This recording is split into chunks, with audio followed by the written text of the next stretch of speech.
আসন্ন ত্রয়োদশ জাতীয় সংসদ নির্বাচনকে কেন্দ্র করে সারা দেশের ন্যায় দিনাজপুরে জমে উঠেছে নির্বাচনী প্রচার প্রচারণা। ব্যানার, মাইকিং ও পথসভায় সরগরম হয়ে উঠছে চারপাশ। প্রার্থীদের কথা, প্রতিশ্রুতি আর পরিকল্পনা জানতে সাধারণ মানুষের আগ্রহ এখন বেশ চোখে পড়ার মতো। চলুন দেখে নেই প্রার্থীদের প্রচার প্রচারণা।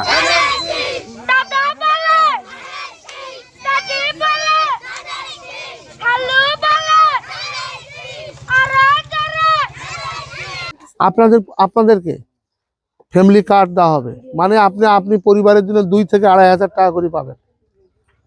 তারপরে আপনার মেয়ের শিক্ষা ফ্রি।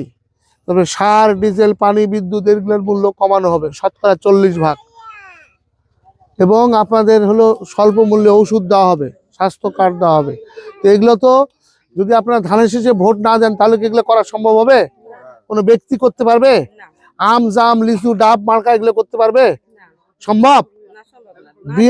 জি না দিলে কোত্থেকে হবে? আগে জয় হবা লাগবে। জয় হলে তো ধানের শীষকে ভোট দিলেই এগুলো সম্ভব।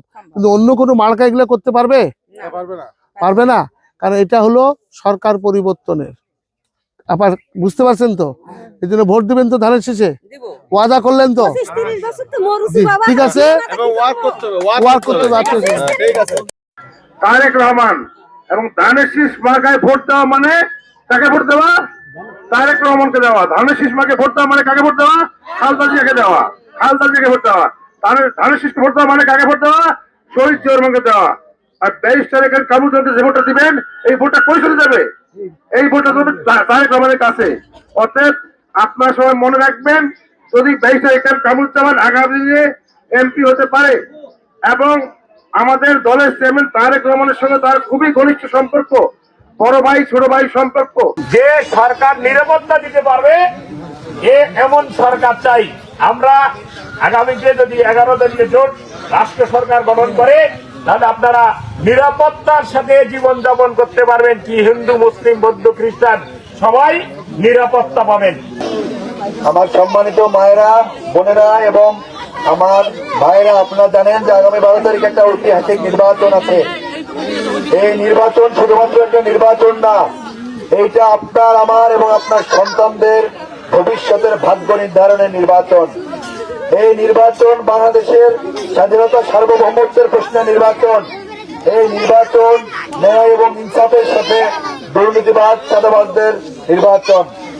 আমরা বলতে চাই, এই 54 বছর ধরে বাংলাদেশের স্বাধীনতা, সার্বভৌমত্ব প্রশ্নে যারা আমাদের ভাগ্যকে বিভিন্ন আধিপত্যবাদের কাছে বিক্রি করে দিয়েছিল, আমরা আসলে তাদের বিরুদ্ধে এই জুলাই গণঅভ্যুত্থানের মাধ্যমে সকল ইসলামিক শক্তি এবং তারুণ্যের শক্তি ঐক্যবদ্ধ হয়ে একটি ঐক্যবদ্ধ বাংলাদেশ জোট নির্ধারণ করেছি।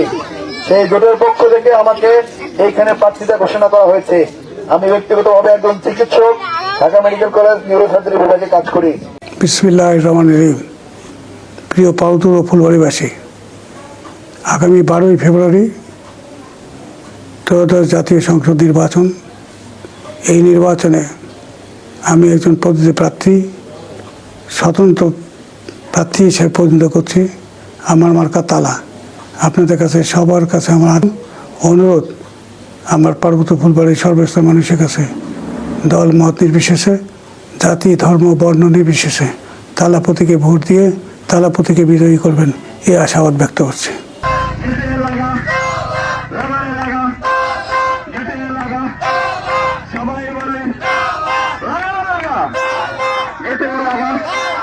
জোরে বলে, সুরে সুরে